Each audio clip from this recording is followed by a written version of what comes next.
Hi friends, and welcome to this week's episode. I want to share a little bit today about my relationship with alcohol and why I have personally decided to severely restrict, not completely eliminate, but severely restrict alcohol and how much better I feel, and then go over some health benefits about why that might be something for you to consider.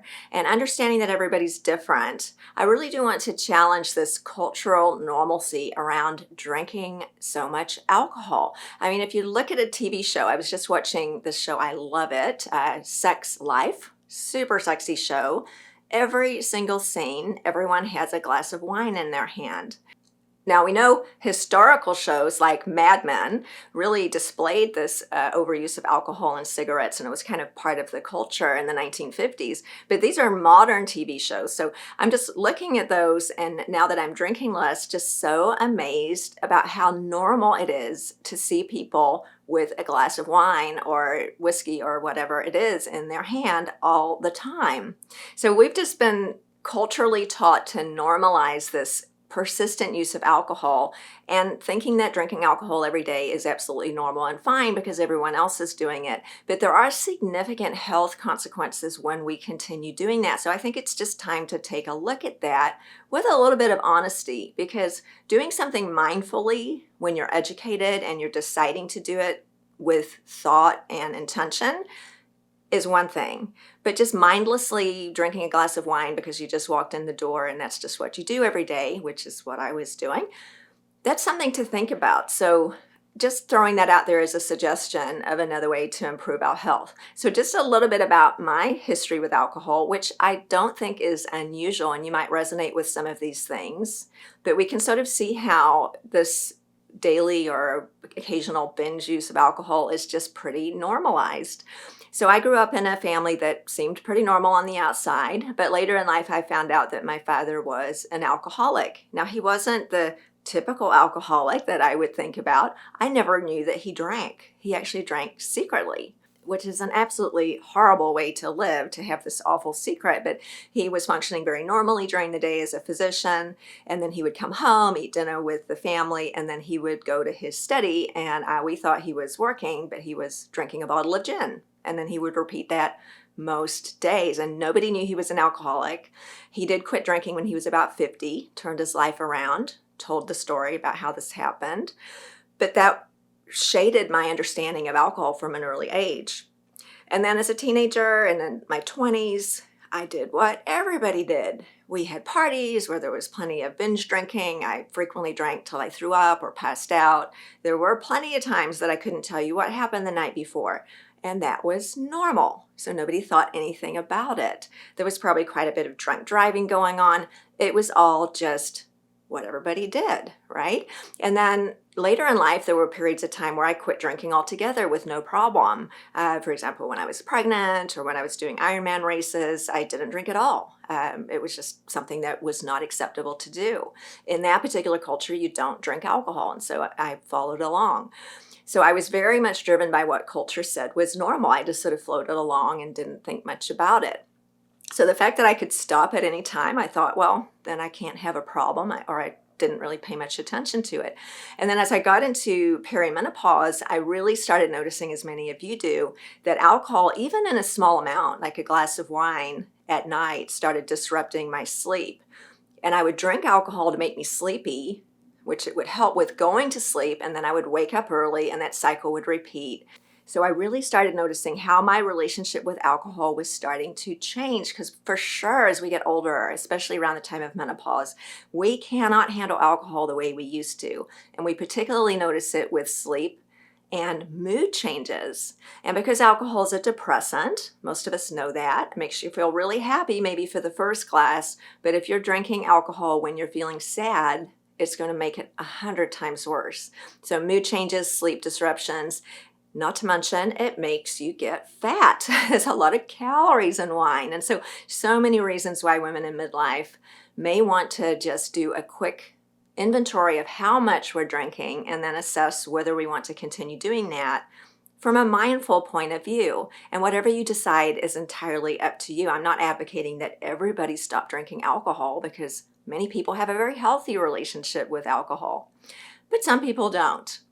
And I'm just going to say that I'm sort of tipping the scales on that category because I was drinking about half a bottle of wine most nights. In our household, we love good wine. We pop a cork and that bottle is empty.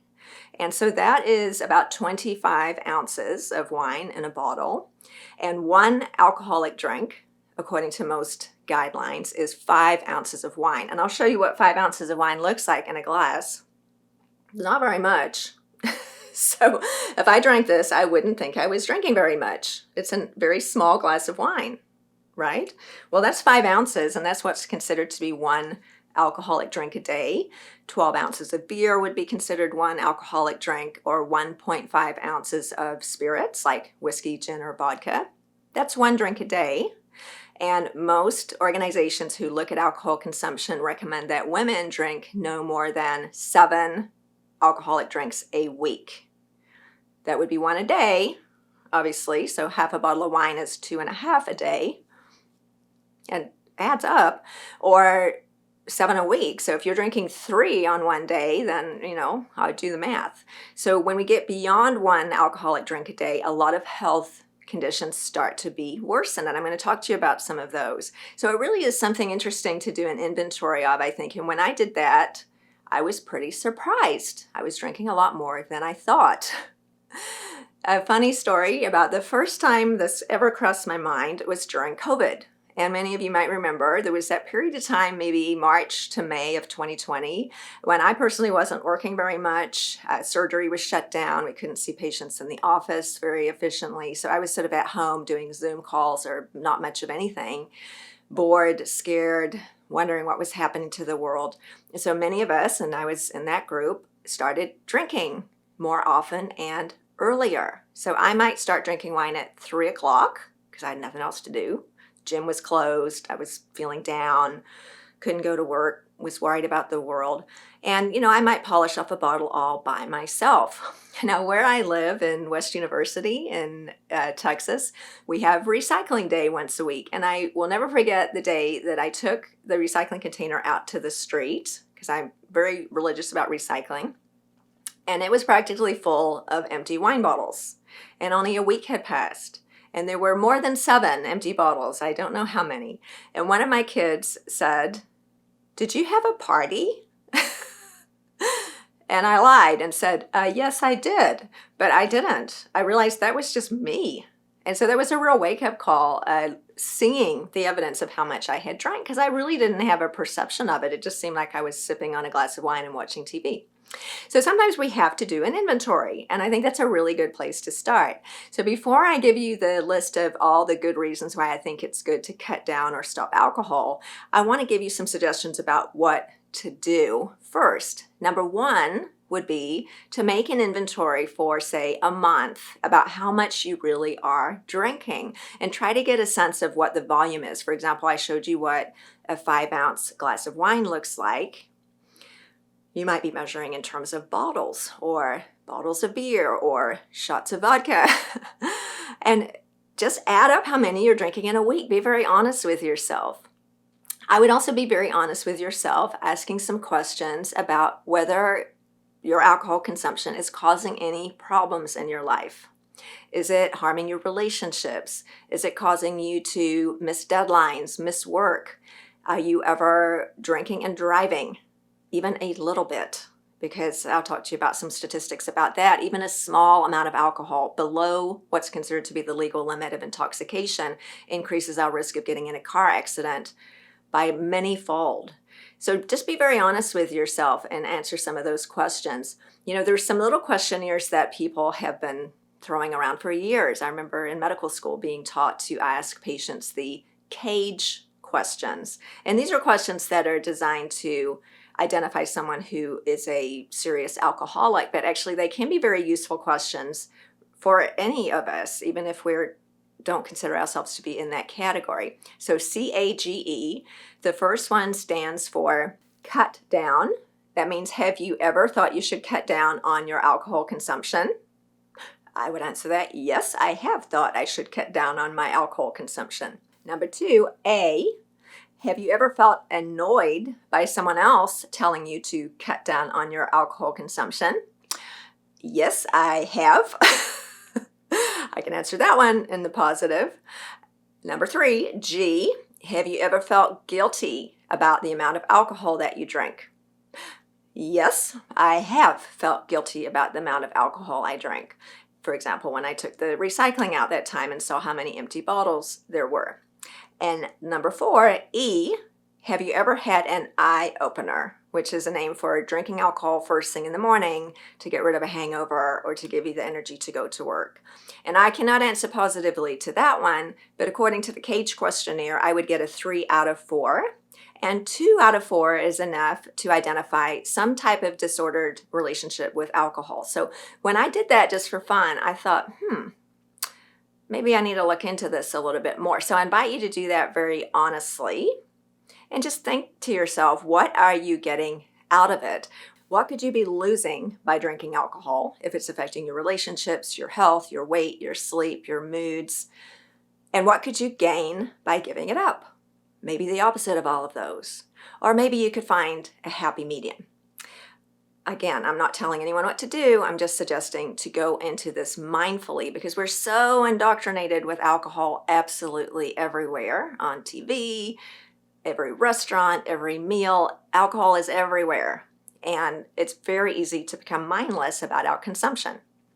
So I'm going to talk to you about some health issues that are associated with alcohol that you can put into your decision tree when you're deciding what to do. Number 1, alcohol is a potent carcinogen. That means it causes cancer. And there is no safe amount of alcohol to say that this is the amount that you need to cause cancer and this amount is safe. There are at least 7 cancers that have an increased risk associated with alcohol. The most important one for women is breast cancer.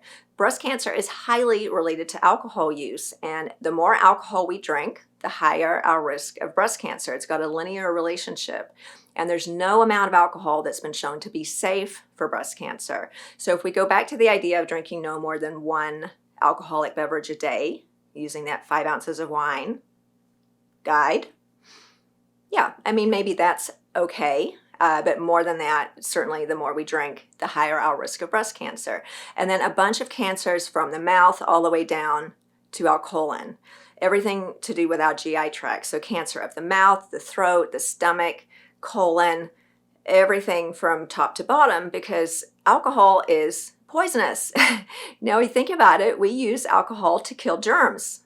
It's a toxin. It's used as an antiseptic. So we're drinking this poisonous carcinogenic substance, and it causes cancer down the whole route of travel, as well as causing breast cancer and probably some other cancers that we don't know about. So that is something to think about. Number 2, sleep is disrupted by alcohol. And I mentioned that already. Many of us find in midlife that even a glass of wine might help us go to sleep, but we wake up early. So sleep disruption is critical. We've talked so much about the importance of good sleep. It's associated with longevity, reduction in weight, reduction in all kinds of diseases, including dementia. Not to mention we function better and we feel better when we've had a good sleep. So sleep disruption is really a big deal, and I talk about it a lot, but if I'm wearing my Oura ring and I drink alcohol, my deep sleep will be disrupted, my REM sleep will be disrupted. We all know that people who are really drunk are passed out and snoring, but they're not getting good oxygen, they're not getting deep restorative sleep. So sleep disruption is a huge problem and something to really think about if you're using alcohol. Now, if you are drinking alcohol and you have a healthy relationship with it, we often say 1 alcoholic drink will get out of your system in an hour, 2 alcoholic drinks will take 2 hours to get out of your system, and so on. So if you have 2 glasses of wine, you might want to finish them by 8 o'clock so it doesn't disrupt your sleep, or you might want to cut back to 1, or you might want to not drink at night at all. And so if you're not drinking at night, hopefully you're not drinking any other time of day either. But you get the picture. It disrupts our sleep. Number 3, it causes weight gain. Well, just right on the face of it, alcohol has a lot of calories, and depending on what type you choose to drink, a whole bunch of sugar. So let's dig into that. Now, a glass of wine, which was my favorite, has about 120 calories, and that would be a 5-ounce glass of wine. And remember, I wasn't drinking a 5-ounce glass of wine, but let's just assume 5 ounces is 120 calories. Now, if you're drinking half a bottle of wine, like maybe I was, that's 2.5 times that, right? So now we're up to more than 300 calories, just wasted calories. Now, 300 calories might be the amount that you burn doing a jog on the treadmill for 30 minutes. So, we have to sort of think about where we're choosing to use our calories. And then sugar, which is very, very high in some alcoholic drinks, is a real issue for weight gain, as we know. Now, a dry red wine might have only 1 gram of sugar, which is not very much unless you have 5 of them, for example. But if you're making a mixed drink, like a pina colada, for example, could have up to 30 grams of sugar. So imagine drinking 3 pina coladas, which I've done when I'm on vacation in Mexico or something like that. I mean, we're getting up to 100 grams of sugar just from your drink, let alone what you're eating. So it can add up very quickly. And certainly some alcohol has more sugar than others. We often talk about rum, vodka, tequila, pretty much negligible as far as sugar. White wine has more sugar than red. Dry wines have less sugar than sweet wines. And so some of it's obvious, but most of it's just to do with volume. 1 glass of dry red wine, sure, that's 1 gram of sugar. But 3, it's adding up, right? And we're trying to decrease sugar because sugar makes us fat. It's a lot of calories, disrupts sleep, and on it goes. Number 4, alcohol messes up our gut biome. Now, this is just so interesting because, we put it in our mouth, it travels down our gut. I already mentioned that it causes cancer from top to bottom of our gut because this is a potent carcinogen. We use it as an antiseptic. Let's think about it. But it messes up our gut biome. So you put alcohol on a wound to kill bacteria. So alcohol kills bacteria. So it damages our healthy gut biome. And we know a lot now, and we've talked here a lot about how important it is to have a healthy gut biome for practically every health condition that exists. But certainly common things like weight management, insulin resistance, autoimmune disease, so many things. Now, granted, by the time alcohol gets into our colon, where the healthy gut biome is living, much of it's been metabolized by the liver, but some of it hasn't. And so we know patients who drink excessively have deficiencies in many vitamins. We lose the ability to absorb critical nutrients like magnesium and B vitamins.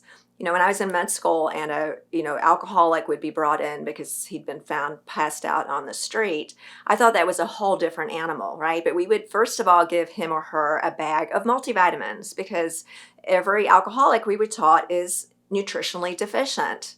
Not only because they're probably drinking and not eating any food, but they're not able to absorb nutrients from their food. So that might seem like an extreme example, but remember, everything's on a continuum. So what happens to someone with an extreme degree of alcoholism happens to all of us who are drinking alcohol, even in a moderate fashion.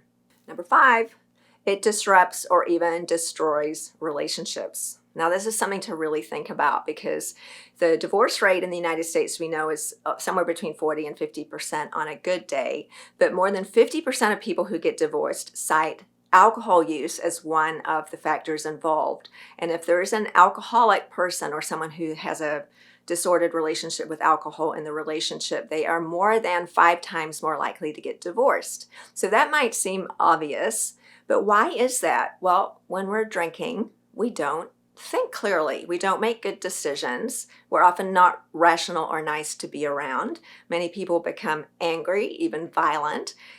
It doesn't create a good situation for relationships. So relationships are the key to living a good, happy life. So we need to protect and nurture our relationships. And it's very difficult to do that when we are taken off course and our wise self is sedated by alcohol. And I can tell you myself that alcohol puts my wise self to sleep and it fires up some other parts of myself that are not as wise.